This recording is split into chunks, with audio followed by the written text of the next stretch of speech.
NCERT 11 biology में आज हम 8 चैप्टर में यूकैरियोटिक सेल की स्टडी करेंगे, उसके बेसिक कैरेक्टर्स को जानेंगे। The eukaryotes include all the protist, plant, animal and fungi.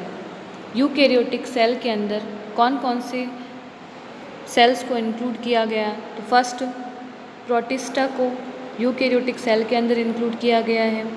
जितने भी प्लांट्स होते हैं उनको यूकैरियोट सेल्स के अंदर इंक्लूड किया गया है। एनिमल्स को इंक्लूड किया गया है यूकैरियोटिक सेल के अंदर, और फंजाई को इंक्लूड किया गया है।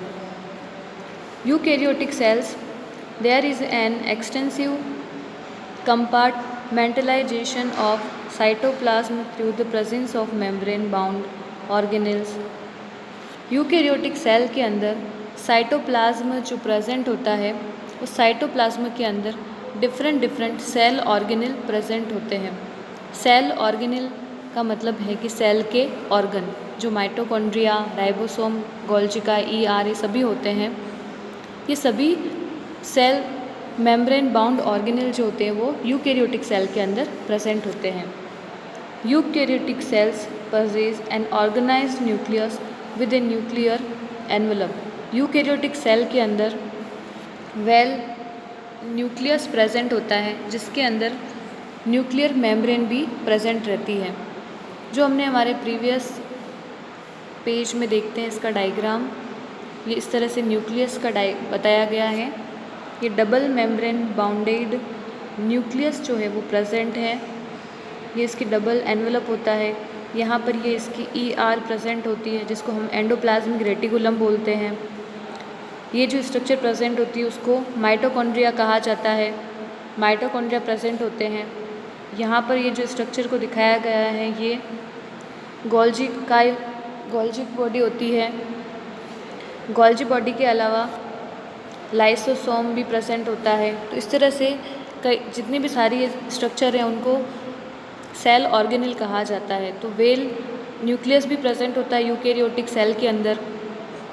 और क्या चीज़ें होती है इसके अंदर? In addition eukaryotic cells have a variety of complex locomotory and cytoskeleton structure. Their genetic material is organised into chromosome. जो यूकैरियोटिक सेल होती है उसके अंदर साइटोस्केलेटन का फॉर्मेशन होता है। उसका जो सेल वॉल, सेल मेम्ब्रेन, सभी चीज़ें जो होती है वो मिलकर के उसके साइटोस्केलेटन का फॉर्मेशन करती है। और जेनेटिक मटेरियल जो होता है उसके अंदर क्रोमोसोम प्रेजेंट होते हैं, जिसकी स्टडी हम फर्दर एडवांस क्लासेस के अंदर करते हैं। तो यूकैरियोटिक सेल के अंदर उसका जेनेटिक मटेरियल जो होता है वो क्रोमोसोम होता है, जो कि DNA RNA की फॉर्म में होता है। All eukaryotic cells are not identical, और जितनी भी यूकैरियोटिक सेल होती है वो आइडेंटिकल नहीं होती है। Plant and animal cells are different as the former possess cell wall, plastid and are large central vacuole which are absent in animal cell. Plant cell और एनिमल सेल जो होती है वो एक दूसरे से स्ट्रक्चर के अंदर डिफरेंट होती है, जिसमें सबसे पहला प्लांट सेल और एनिमल सेल में डिफरेंस ये होता है कि एनिमल सेल के अंदर सेल वॉल जो होती है वो एब्सेंट होती है, जबकि प्लांट सेल के अंदर सेल वॉल प्रेजेंट होती है।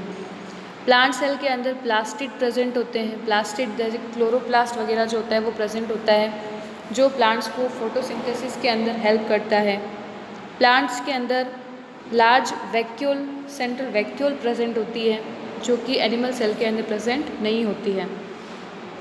On the other hand, animal cells have centrioles which are absent in almost all plant cells. और जितने भी एनिमल सेल होती है, एनिमल सेल के अंदर सेंट्रियोल प्रेजेंट होता है, लेकिन प्लांट सेल के अंदर सेंट्रियोल एब्सेंट होता है। तो ये बेसिक चीज़ें होती हैं।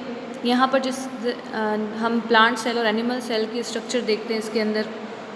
तो ये प्लांट सेल की स्टडी है बताई गई। नीचे वाली जो है इसके अंदर एनिमल सेल बताई गई है। प्लांट सेल के अंदर इसमें हमको ये दिख रही स्ट्रक्चर, ये स्ट्रक्चर जो है वो वैक्यूल है। लार्ज वैक्यूल प्रेजेंट होती है प्लांट सेल के अंदर, फर्स्ट तो। सेकंड, ये इसका न्यूक्लियस प्रेजेंट है। न्यूक्लियस के अंदर हमें इसमें डबल मेम्ब्रेन स्ट्रक्चर नज़र आ रही है। डबल मेम्ब्रेन प्रेजेंट होती है न्यूक्लियस के अंदर।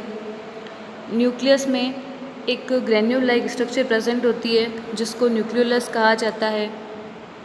ये जो स्ट्रक्चर हमें दिखाई देती है गोल्जी एपरेटस कहा जाता है इसको, ये भी प्लांट सेल के अंदर प्रेजेंट होता है।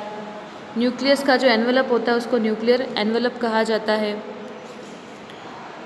फिर नेक्स्ट जो है इसके अंदर प्लाज्मा मेम्ब्रेन बताई गई, जो सबसे इंटरनल लेयर होती है उसको प्लाज्मा मेम्ब्रेन कहा जाता है, सबसे इंटरनल जो लेयर है उसको। वैक्यूल, ये मिडल लैमेला प्रेजेंट होती है। मिडल लैमेला जो होती है वो प्लांट सेल को कनेक्ट करने का फंक्शन करती है। सबसे आउटर जो लेयर होती है उसे हम सेल वॉल कहते हैं। सबसे आउटर स्ट्रक्चर जो है वो सेल वॉल कहलाती है। इस तरह से ग्रेन्यूल्स प्रेजेंट है इसके अंदर, इनको माइटोकॉन्ड्रिया कहा जाता है। प्लांट सेल के अंदर माइटोकॉन्ड्रिया भी प्रेजेंट होता है। माइटोकॉन्ड्रिया की स्ट्रक्चर 2 मेम्ब्रेन प्रेजेंट होती है माइटोकॉन्ड्रिया के अंदर भी, और माइटोकॉन्ड्रिया की इस तरह से स्ट्रक्चर प्रेजेंट होती है। इस तरह की स्ट्रक्चर जितने भी बताएगी ये भी माइटोकॉन्ड्रिया और ये भी माइटोकॉन्ड्रिया होता है। माइटोकॉन्ड्रिया प्रेजेंट है इसके अंदर। Small granules like structure present होती है जिनको राइबोसोम कहा जाता है। उसके अलावा प्लांट सेल के अंदर क्लोरोप्लास्ट भी प्रेजेंट रहता है। क्लोरोप्लास्ट का फंक्शन क्या होता है, तो क्लोरोप्लास्ट फोटोसिंथेसिस करवाने के अंदर प्लांट को हेल्प करता है।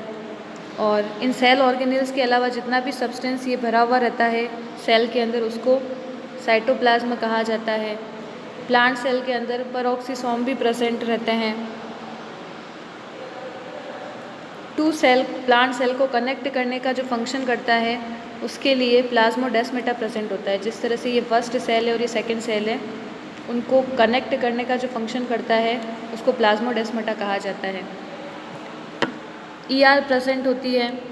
यहाँ पर हमको ER बताई गई है, इसके अंदर ER दिखाई गई है जिसके अंदर ER में इसमें 2 टाइप ऑफ ER प्रेजेंट होती है। इस तरह से न्यूक्लियस के बाहर जो प्रेजेंट रहती है उसको RER कहा जाता है। RER का मतलब होता है रफ एंडोप्लाज्मिक रेटिकुलम होता है, क्योंकि इनकी सरफेस के ऊपर इस तरह से ये छोटे छोटे ग्रेन्यूल्स प्रेजेंट होते हैं जो कि राइबोसोम होते हैं। तो जिसके ऊपर छोटे छोटे पार्टिकल्स प्रेजेंट होते हैं उसको रफ एंडोप्लाज्मिक रेटिकुलम कहा जाता है, और जिसके ऊपर किसी तरह के कोई भी ग्रेन्यूल्स प्रेजेंट नहीं होते हैं उनको स्मूथ एंडोप्लाज्मिक रेटिकुलम कहा जाता है। ये माइटोकॉन्ड्रिया की स्ट्रक्चर दिखाई गई है। ये माइटोकॉन्ड्रिया होता है, ये माइटोकॉन्ड्रिया बताया गया है, और ये न्यूक्लियस बताया गया है जिसके न्यूक्लियस के अंदर ये इसकी डबल मेम्ब्रेन प्रेजेंट है। ये न्यूक्लियोलस प्रेजेंट होता है, ये न्यूक्लियर एनवेलप प्रेजेंट होता है, और न्यूक्लियस से बाहर अटैच रहती है, इसको ER कहा जाता है, जो कि 2 टाइप की है, स्मूथ एंडोप्लाज्मिक रेटिकुलम और रफ एंडोप्लाज्मिक रेटिकुलम। ये गोल्जी एपरेटस को बताया गया, ये गोल्जी एपरेटस प्रेजेंट होता है। ये plasma membrane internal vacuole present है। सबसे बाहर वाला जो लेयर होता है सेल वॉल होता है, सेल वॉल प्रेजेंट है। ये सेल वॉल है, सेल वॉल प्रेजेंट है। माइटोकॉन्ड्रिया प्रेजेंट है, राइबोसोम प्रेजेंट होते हैं, स्मॉल पार्टिकल्स, क्लोरोप्लास्ट प्रेजेंट होता है, साइटोप्लाज्म, पेरोक्सिसोम। तो इस तरह से ये प्लांट सेल की स्ट्रक्चर होती है। अब नेक्स्ट जो है हमारी एनिमल सेल की स्ट्रक्चर देखते हैं हम। एनिमल सेल के अंदर कौन कौन सी चीज़ें प्रेजेंट होती है। अगर हम एनिमल सेल को देखते हैं, एनिमल सेल की स्ट्रक्चर अगर देखेंगे तो एनिमल सेल के अंदर भी हमको एक वेल न्यूक्लियस दिखाई देगा।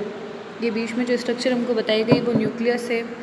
न्यूक्लियस भी डबल मेम्ब्रेन बाउंड है। ये इस तरह से 2 मेम्ब्रेन नज़र आ रही है, first line and second line. Double membrane envelope होता है न्यूक्लियस का। इसके सेंटर के अंदर इसका न्यूक्लियोलस प्रेजेंट रहता है।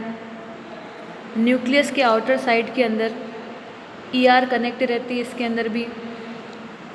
ये इस तरह से जो ER बताई गई है जिसके ऊपर small granules like structure present होती है, इसको रफ एंडोप्लाज्मिक रेटिकुलम कहा जाता है। और ये जो स्मॉल ग्रेन्यूल्स होते हैं वो राइबोसोम के होते हैं। कुछ स्मूथ एंडोप्लाज्मिक रेटिकुलम होती है जिसके ऊपर इस तरह के राइबोसोम प्रेजेंट नहीं होते हैं, उसको स्मूथ कहा जाता है। यहाँ पर माइटोकॉन्ड्रिया की स्ट्रक्चर बताई गई है, तो एनिमल सेल के अंदर माइटोकॉन्ड्रिया भी प्रेजेंट रहते हैं। माइटोकॉन्ड्रिया भी कई सारे प्रेजेंट रहते हैं और माइटोकॉन्ड्रिया रेस्पिरेशन के अंदर हेल्प करते हैं, जिसको हम पावर सेल भी कहते हैं, एनर्जी प्रोवाइड करता है। ये स्मूथ एंडोप्लाज्मिक रेटिकुलम बताया गया है, जिसके अंदर ribosome absent, no granules present. और कौन कौन सी स्ट्रक्चर इसके अंदर, न्यूक्लियस के बारे में हमने देख लिया, न्यूक्लियोलस, जितना भी सब्सटेंस भरा हुआ रहता है इसके अंदर ये सभी साइटोप्लाज्म कहलाता है। जितने भी सेल ऑर्गेनेल के अलावा पूरी सेल के अंदर सिर्फ साइटोप्लाज्म ही भरा हुआ रहता है। Rough endoplasmic reticulum, mitochondria, small granules present होते हैं, राइबोसोम होता है। राइबोसोम प्रोकैरियोटिक सेल और यूकैरियोटिक सेल दोनों के अंदर प्रेजेंट होता है। लाइसोसोम भी प्रेजेंट होता है, परऑक्सीसोम प्रेजेंट होते हैं इसके अंदर।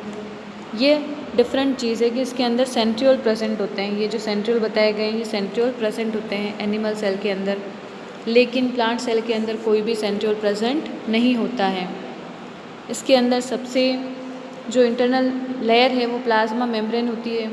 इसके अंदर बाहर कहीं पर भी सेल वॉल को नहीं बताया गया है, क्योंकि एनिमल सेल के अंदर सेल वॉल जो होती है वो एब्सेंट होती है। तो इस तरह से आज हमने प्लांट सेल, एनिमल सेल की बेसिक स्ट्रक्चर देखी है कि किस तरह से होती है।